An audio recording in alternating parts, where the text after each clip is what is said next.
Hey there, I'm Lee Ullman here with some big news from the National Young Farmers Coalition. We're partnering with Heritage Radio Network on a special season of The Farm Report. It's all about what's happening with the Farm Bill and how it impacts farmers and eaters. I am growing diversified vegetables on land that's been in our family for 150 years. And so with the pandemic, gentrification, property values going up, we had to sell the land and we lost it. Join us as we uncover the untold stories behind this massive piece of legislation that shapes how we grow our food, what we eat, and so much more.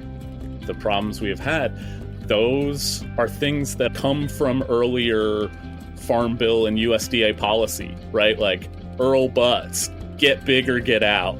You know, it's my responsibility to know not only what I'm eating, but then like how that all came to be. And realize like, wow, like this piece of legislation, all this money, like it's technically something that I support as a taxpayer. While Congress debates the next Farm Bill, this is not just an invitation to listen. It's a call to action. Be part of the conversation. Subscribe to the Farm Report on Heritage Radio Network, wherever you listen to podcasts.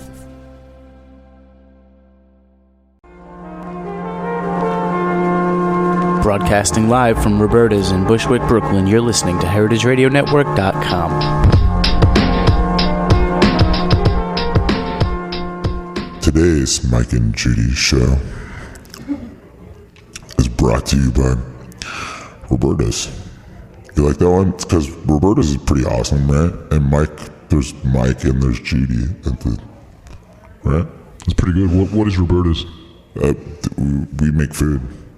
All right. What do you do? Make radio. Barely.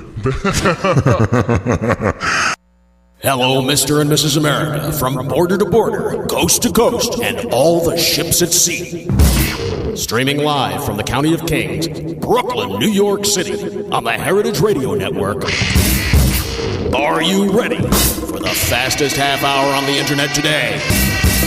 It's the Mike and Judy Show, spanning the globe for high-minded hijinks and lowbrow kicks to bring you the best in sex, drugs, rock and roll, and nuclear fission. They're too bad for radio and too good-looking for television. And now, here they are, the Nichols and May of the Now generation, your hosts, Mike Edison and Judy McGuire. Welcome back. We're both completely distracted by the lobster roll on the table outside of Roberta's is making lobster roll now. We're going to have to change our whole deal. Call our corporate masters. I want an upgrade from the pizza. I don't want pizza anymore. I want lobster roll with roasted fingerling potatoes. And to think last week you were fighting for pepperoni. Oh my God. Well, the rules have changed. Oh, they're going to have to really step it up now that they have So we're back. It's the Mike and Judy Show, streaming live on the Heritage Radio Network here at Roberta's Restaurant in Bushwick. Judy, before we go any further, I want to congratulate you on your new book, the official book of sex, drugs, and rock and roll lists. The first advanced copy is sitting in front of me. Oh, man. Oh, thank you, Mike. It's been a long time coming, let me tell you. Yes, putting the sex and drugs back where they belong with the rock and roll, the most outrageous, unapologetically hedonistic book ever. Wow, that's a lot to deliver. That's such good copy. God, I wish I had written that myself. Well, as you know, it was killed by the first publisher for being irredeemably filthy, pulled off the presses in the Midwest and the Christian Midwest, and we had to go out to hedonistic Oakland, where people they just have sex with anything, so nothing shocks them. Pretty much from the wilds of Wisconsin to the free speech corridors of Berkeley to get this book done. Well, congratulations. It's fantastic. It's the official book of sex, drugs, and rock and roll lists by the woman who is too hot for television, Judy McGuire. Yes, that's right. And available now. I guess it's even shipping from Amazon. Is it shipping already on Amazon? So one click your way to happiness. Man, there are so many drugs in here. We're going to have to do a reading. We're going to have to talk about this in great detail. But first... In the future... But first, this is what I like to call with our special guest today, urbane renewal. after last week's weed and wine special. Tell us who our guest is today, Judy. We're going to get highbrow with the New Yorker here. So, Carolita, you have a lot to deliver here. This is Carolita Johnson. She's one of my favorite writers. I love her stuff so much on the Hairpin. I'm a big fan, and I just took a chance and invited her to come be with us in Bushwick, and she came all the way from Inwood. And she got here before you, Mike. Inwood? Yeah. Man, it's like a different time zone. It is. I had to bring a passport. Well, I'm a fan too, and I'm looking forward to talking about the New Yorker and cartoons and how they get done. And I have a love-hate relationship with the New Yorker, I gotta say. I mean, I want to love it, and I've been really loyal to it. It's the only magazine that I've subscribed to, consistently for many years. And then sometimes I just open it up, and it's just it's a snooze, not your cartoons, and not and the cartoons are consistently good. I mean, the ones that I can understand. But I think that's everybody's case. I think everybody has a sort of a love-hate relationship with the New Yorker, including the ones who really love it. You know, like, oh yeah, I constantly run into people who are like, you know, I've got like this pile of New Yorkers waiting to be read. You know, and I guess they just bring them on vacation with them or something. And I mean, they love the New Yorker, but they don't read it. They love the idea of the New Yorker. Well, no, they want to feel smart by subscribing. Okay, no, it's a commitment to read the New Yorker. What I did is I got it on my Kindle, so now that the stack is not taunting me. I mean, I still read. I haven't read it in like a month, but it's there on my Kindle. It's not on my coffee table. Well, my usual Monday evening routine is I watch professional wrestling. I order from Curry in a hurry, watch professional wrestling, and then I try to read that week's New Yorker in one shot. Oh, wow. Okay. That's a lot. And I try, usually knock it out. I admit I don't read the fiction every week. It depends, but I do try to bang it out. But sometimes, honestly, I'm just finding less and less that I really want to engage with. Really? In there. I'm finding it's getting very samey. It's been humorless lately, honestly. Well, it's an the Shouts and Murmurs year. page hasn't been funny since like 1991. Come on, let's face it. Oh, no, that's not true. I found a lot of funny things in the Shouts and Murmurs. Every week. Woody Allen and Steve Martin didn't write them, I'll tell you that. Yeah. Okay, we're not going to slam her employer. Yeah, let's not slam everybody. No, but then again, it shows up every week, and I look forward to it, and I open it up, and I open it to the top. It's like an Oreo cookie. Everyone's got a different way of reading the New Yorker. Yeah. So I usually look at the caption contest first, right? Which I stopped entering a long time ago. When a similar caption as mine had won, that's why I sort of gave it up. Yeah. I just didn't get in there fast enough. But I read the caption contest first, and then I go to the front and I read Talk of the Town, and I just sort of see who's written the lead piece. Right. Because if it's Henrik, I read it right away. Right. And then I see who does the movie reviews. Okay, because I like Anthony Lane. Generally, if he's not too snarky, he can be very funny and smart.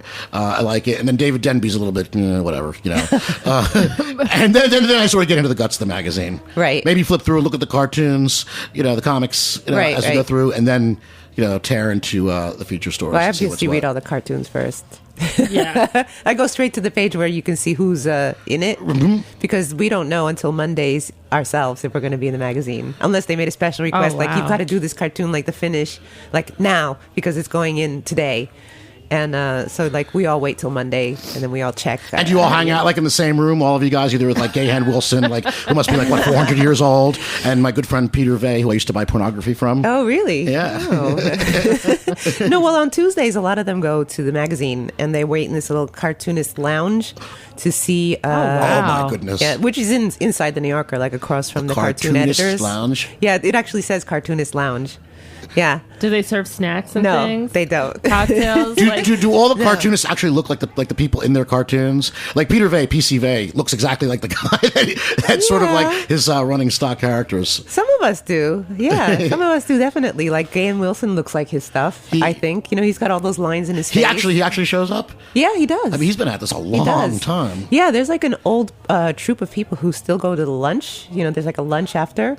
There's been a piece written about that in the New York Times. Yeah. Okay, so how do we get this job? You have to go through a lot of jobs first. Yeah. You have to be able to take a lot of rejection. Well, what path did you take to get to the New Yorker? My path was really roundabout and almost accidental. I've been living in France, as you probably know from reading my stuff, for 15 years. And when I came back, I came back thinking, well, I've got to become an illustrator and a writer. And just by chance, I ran into this New Yorker cartoonist. And I just, I didn't have any sort of aims on him except to go out with him, let's just say. To see him naked. We met. Like I just. Are you suggesting that there was some sort of impropriety involved in you getting this gig? Not at all. No, not at all. Because I said to this guy who I'd met, and I liked him a lot, and so I wanted to see him again. So I kept calling him, like, and he was like sort of in a relationship with somebody at the time, so it just wasn't sort of working out. And then one day I was just like, I want to see that guy again. I don't care. I want to see him. And so I just came up with the, I want to show you some drawings. I want to show you my etchings. Come up and see my I etchings. literally said, I want to show you some drawings. And keep it clean. This is a family show. Yeah. And, he took me seriously. That's great. Like, which was totally, not my goal.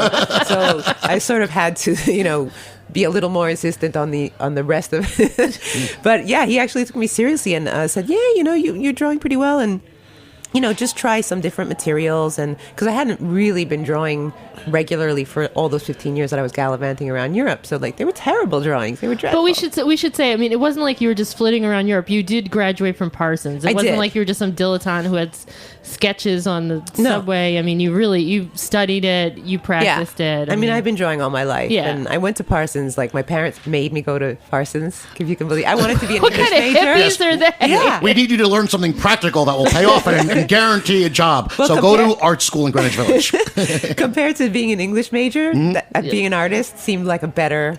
Actually, more sure route somehow. It kind of they were is, like, you're not going to actually. be one of those English majors, I don't want to breathe any irony into this, but truthfully, at least going to Parsons, you actually come out with a skill. Yeah. No, really, that's what they were thinking. So, but when I graduated, I was like, I got nothing to say. I'm like supposed to be an artist, and I'm like, all I've done is do well in school and stay out of trouble.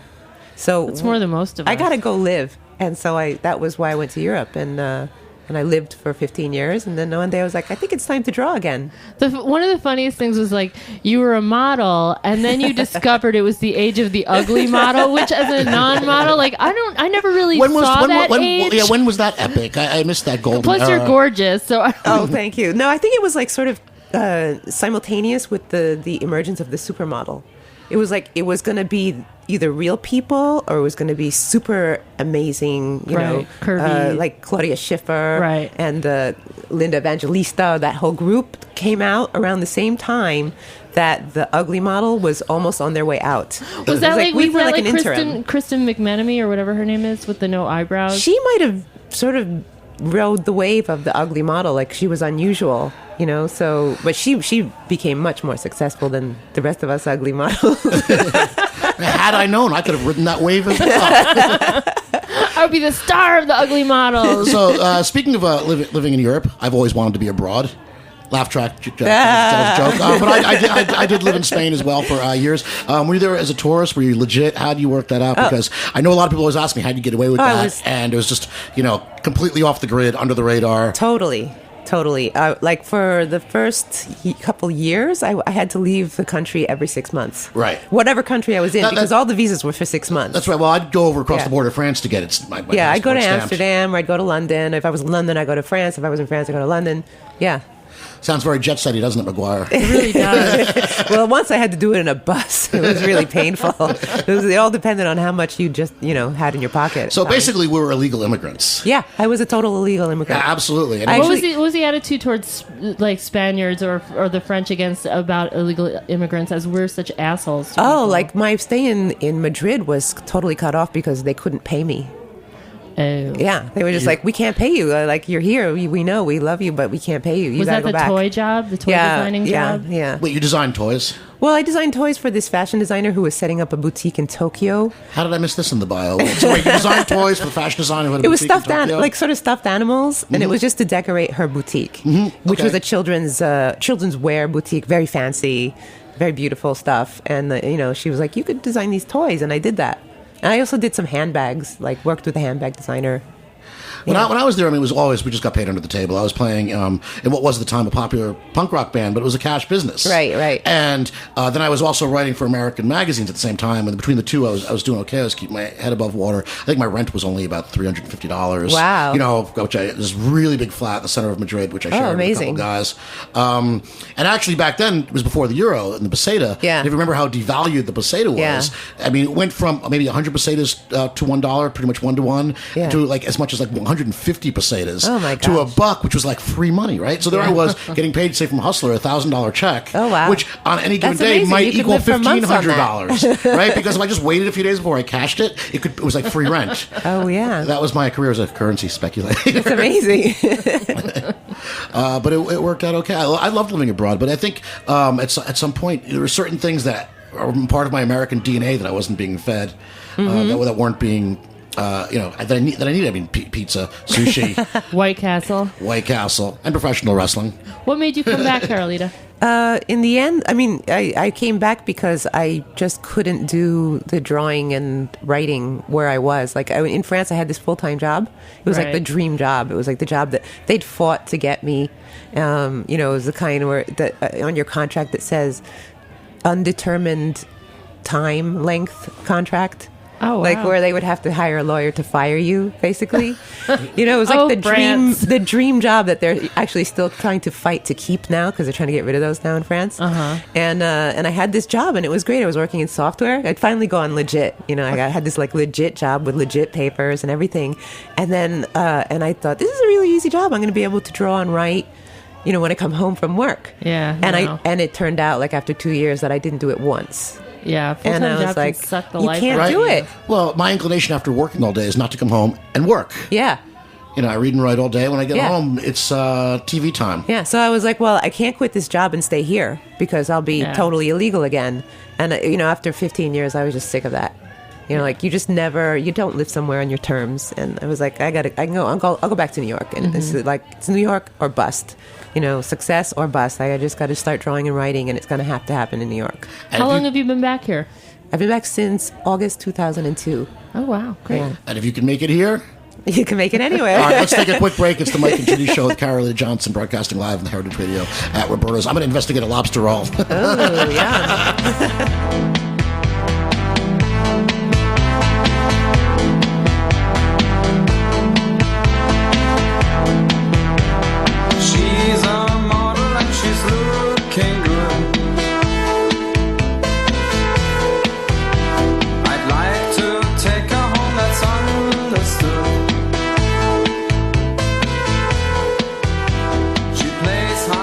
She smiles from time to time.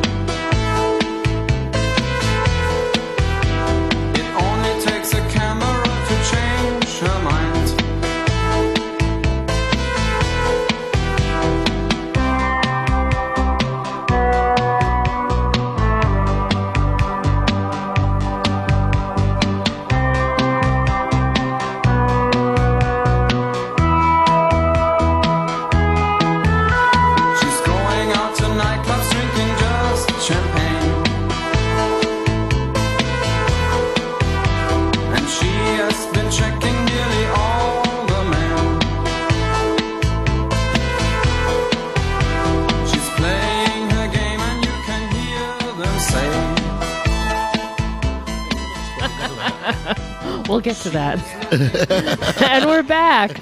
We're still salivating over the lobster roll. I know. She's taking a really long time to eat it. I know. She's a tease. Does she really want it? Because No. I feel like I should just say, if you don't want that. And what is this hipster schmata she's wearing? She's wearing a sort of snood or something. Yeah, like a hood with a sleeveless T-shirt. The kids in Williamsburg in their outfits. Williamsburg. Bushwick, sorry. Williamsburg. Where the hell are we, Bushwick is Jack? cooler. We're in Bushwick, I don't know. right? I thought I recognized Oh, the man, she looks like desolation. Joan of Arc. Joan of Arc with a lobster roll. Maybe you can work with that. And aviator sunglasses. So yesterday we sort of had our 80s Saturday yesterday. You know, Judy, you were off to pull muscles from Michelle. Oh, I love that song. It was good. I had a big yard sale all day, and I was really tired from standing up and being social for like 9 hours. I really don't have the patience to be social, and I'd been social the night before, and so then we went to Squeeze, and I was like, this is what happens when you get old. Your feet hurt so bad. It just like kills any enjoyment. I was just like, why couldn't this be at the Beacon or Radio City where there's seats? Like, I really value a seat when I go out now. I had kind of my Spinal Tap 80s day yesterday. I went to see my friends the Bush Tetras. If you maybe remember, awesome band from the same era, more or less, right? Yeah. When they got started with Too Many Creeps and all that. They were playing up at Barnard College, so it was back to school for me because I went to Columbia for about 10 minutes. And it was funny because we got there, it was just this big lawn, and the promoter, which is was an 18-year-old, unshaven, kid who sort of, I guess, runs the radio station up there. He goes, "Well, you're going to set up on the main stage." And we looked over, it was just this patch of grass. And I think we all sort of felt like, how many times we got to tell you, it's Bush Tetras and Puppet Show. It was kind of like that. But the thing is, by the time the band started playing, the kids really rallied around. They really came together. Did they play hacky sack too? The kids, no. Okay. It's sort of up there. It's different than the rest of college land. Ivy League above 110th Street land. There's sort of this era of sort of faux bohemia. Yeah, a lot more purple hair than I've seen in a while. I was at NYU on Friday night for a dance performance because dance is my life now. And how's your dance career going? It was my dance career has been at a standstill since the Whitney Biennial. That project ended, but these kids were really good. So we both had like going back and experiencing, watching, being around people that we could have given birth to, which is horrible, especially when you go like, "Oh, he's so cute," then it's like, "Oh." Yeah. God, I know men have no such feelings when they see like a 19-year-old hottie. Right? Well, some do. My brother does. Does he? Yeah, believe it or not. I'm very proud of him. Yeah. Good man. Yeah. I was walking the razor's edge yesterday. Yeah, I'm sure you were. On that campus, man, yeah. So let's talk about the New Yorker and the cartoons again, though. So we got back in. Okay. What is I cannot do this for the life of me. I can't do a good gag panel cartoon. I used to acquire cartoons for a lot of porn magazines. Oh, really? Yes, and that's how I met PC Vey. He said, who's now pretty regular in the New Yorker, but the filth I used to buy from him back in the day. Do you want to know what my first cartoon that I really remember in a magazine is? Because I used to read Peanuts and all that stuff, but the first cartoon that I really remember that really hit me as funny and interesting and informative, my brothers found a stack of Hustlers. Oh. I think it was Hustler, right? They had cartoons? Oh, yeah. Gahan Wilson was in okay, Hustler because always. I'm not well versed in porn. But I guess he was in Playboy, of course, always, too. Yes, that too. So he found this stack of Hustlers, and we were looking at it behind the car, and there was this little cartoon. It was like a sort of a spot, I guess, and it was like an electric plug, like an electric socket with legs and eyelashes, and it was running away from Judy thinks she knows from where an this is electric going. plug on feet. That was a guy, obviously. Yeah, and I was like, oh. This is sex. And it was funny, and it was apt, and it was informative, and I was like, this is a really good cartoon. And that's Hustler, because usually the leitmotifs of their sense of humor, their cartoons, the running gags are all white women live in fear of the black man's penis. Oh, really? Okay, and a black man's lips will become adhered to any smooth surface at all times. That's basically the tropes and memes of Hustler humor. Still? Absolutely. Oh my gosh. God. Oh, God. Well, you live a very sheltered life, McGuire. I author of the new official book of sex, drugs, and rock and roll lists. I do. I still get shocked by things. You got shocked by things, and yet you were upset when your editor insisted you take out the fist fucking list. I was upset by Jisley, who is like a fabulous porn star. She was generous enough to contribute, and both editors, churchy editors and churchy publishers, not editors, and churchy editor in Berkeley were like, no, we can't have fisting in there. So tell me about the first. It's hard to believe there are still Puritans in this business. How excited were you the first time your cartoon showed up in the New Yorker? Did you I would have had a party. Yeah, I was pretty excited. Hey, I'm excited when the damn thing shows up in the mail. No, you know what the funny thing was that I had worked with the New Yorker when I worked for a photographer. Mm-hmm. Like I would manage his, I would do his production, and he would work for the New Yorker, and then I'd have to work with these people at the New Yorker, and then I'd have to demand that they pay us. Oh yeah, right. So by that time, the New Yorker wasn't this hallowed thing to me. The New Yorker was just this pain in the ass that I had to deal with. So it was I maybe I just sort of almost felt like, well, damn right, my cartoon's in there. It's about time I got some satisfaction from all those jobs. And pay me now, motherfucker. They always pay you first. Okay. They pay you for your cartoon whether it runs or not. Oh, that's great. That's a very good thing about them. Wow, I like that gig. Yeah. Note to Heritage Radio. Right. So do you deal with David at the top all times? There's a cartoon editor there as well, but I understand he's pretty hands-on. Yeah, we don't deal with David at the top for that. I mean, I've seen him, I've run into him and, said hello, and he's a very nice man. But we don't, we wouldn't dare, I've heard he's pretty hands-on. Is Francois Moulet still the cartoon editor? Who? Francoise Mouly is, she's the covers editor. Oh, okay. Yeah. Bob Mankoff is the cartoon editor. Okay. And, he's been the editor since I began.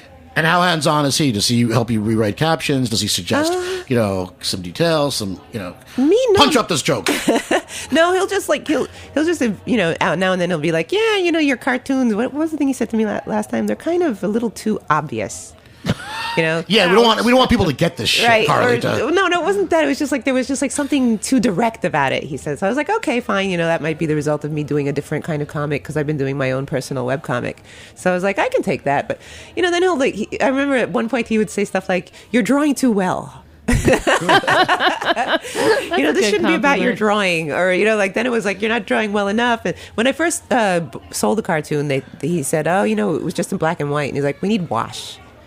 So that was pretty much the extent of his input. Was like, add gray, add some grays, and every now and then he'd say contradictory things. I think he just felt like he had to say something, just jog you a little bit. Well, so how does this compare to writing? I mean, essays for the Hairpin, which I love. The writing for the Hairpin is a lot more hands-on. Yeah. I'm quite used to at the New Yorker, we just send our.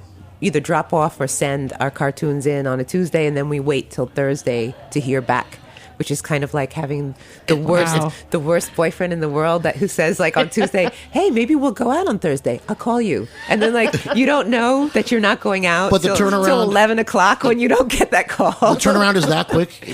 New work, fresh work on a Tuesday, and it's always fresh work. They don't have a large. No, it's not always fresh work. A lot of us hand in what we call resubs. Mm-hmm. If you waited long enough. You might try it again. Basically. With a new caption, maybe? Sometimes with a new caption, sometimes without. I remember I sold one cartoon, I just erased the caption and sent it in the very next week, and it sold. So, I just changed the caption slightly, and it sold. Well, I've got an idea for you. I want you to bring this to the Brain Trust at the New Yorker. I'd like to see one issue that's got the same cartoon repeated all throughout the magazine, but with a different caption on each one. That's an idea. I like that. Or vice versa. And they should all be Carolita cartoons, so she gets paid 50 million times. Or the same caption with a different picture, okay? And here's your caption, okay? And you out in Radio Land, you can play this game too. The caption's going to be, "There's something you don't see every day." Oh, yeah, that's a good one. That's the kind my boyfriend Michael Crawford, who is a cartoonist there too, that's the kind of thing he likes to take and just come up with a crazy drawing. His favorite, the one he's still working on, I think is what is it? This is the thanks I get. He's still working on that. For the last 10 years, he's waiting for the one to really that's hit awesome. him that way. Yeah. What is it like being in a relationship with another cartoonist? Do you guys get competitive? No. Oh, sorry, mine's in this week. Okay, they here get we two go. of mine. No, I think he worries about that. Sometimes when he sells and I don't, I'll be like, "So did you sell a cartoon?" And he'll go, "Yeah." Which I think is adorable. That's really cute. I'd be doing the happy dance. Yeah, I did. But you're very competitive, aren't you? No, I'm not. I'm not competitive at all. I mean, he sells a cartoon. I'm like, "Great, you owe me a steak." We have this deal whoever sells has to buy the other person a steak. That's great. Yeah. So you probably get a steak every week. I get a lot of steaks. You sell. I mean, you both get a lot. I don't sell as often as he does. I really don't. But I'm cool with that. That's fine with me. See, that's a positive, healthy attitude. That is a really positive, healthy attitude. Not like that monster that came out at the Whitney when you were... Well, when I was a professional dancer, I did go a little black swan. I know. It was tough. One day you're dancing for David Bowie, and then it's back on the pole. Oh, boy. In Jersey, in a bus, Like in The Wrestler, like Marissa Tomei. Let me tell you something. If strippers in Rahway, New Jersey look like Marissa Tomei, I'd be moving to Rahway, New Jersey. No, they don't. No, they really don't. But there's a documentary of New Jersey. Otherwise, The Wrestler was pretty good. It was really good. Yeah. Anyway, Edith Zimmerman at the Hairpin, she's a really good editor, and she'll go. We'll send back and forth versions of the same piece about between 2 to 10 times. Oh my god. Yeah. Well, it seems like you're really going to be able to work a memoir out of those pieces because they're really great. I mean, if you haven't read them, go to the Hairpin and look up Carolita Johnson because they're just so engaging and they're interesting, and like even you would think like reading about like a model's travails, which you don't really talk about very much, you think like, oh god, oh boo-hoo, but it's really relatable and well written and very. I just am such a fan. Thank you. Thanks for coming. I'm really glad that you like them. Right. We're not jaded here at the Mike and Judy Show, not at all. No, we love our guests. This is a show that we, with one notable exception, we love all. Oh, really? we get people on the show that we love and who we want to share with our vast listening audience. Yeah, we don't invite people on and then go like, oh, well, this is what we hate about you. Yeah, but every once in a while, the tables get turned and somebody you thought was going to be hip and entertaining and together turns out to be not so much. Hey, before we go, though, I was enjoying on your blog, you've broken the food barrier, right? You're doing recipe comics now. Didn't you do something for Sephora? Which is one for Sephora.com, yeah. Which I think is cool. That's a whole new frontier, right? I know, it was. I was really surprised she asked me to do one, and I was like, ooh, what am I going to do? Because, I like reading the food magazines and whatnot, and there aren't enough cartoons. I wish there were more, food gags and these things. So I think you're onto something there. Oh, good. So tell us everywhere where people can find you, because we're almost out of time. You can find me at the Hairpin, like you said, if you just do a search on Carolita Johnson, and you can find me at my website. If you just do carolita.org, it'll redirect you to whatever I'm working on right now. And I have a webcomic called Oscarina, and that's at oscarinaland.com. That's great. Thank you so much for being part of this. Well, thank you for inviting me. I look forward to reading you in the future. And one more time, Judy, what's the name of your book? Yes. I always screw it up. I've Here, said I'll hold this it up like for 10 you. different times. The official book of sex, drugs, and rock and roll list. Available apparently now. I can't wait. We're going to do a whole show dedicated to that book soon, right? Yeah. All right. It's the Mike and Judy Show with Carolita Johnson here at Roberta's. See you guys next week. Bye. It's French music.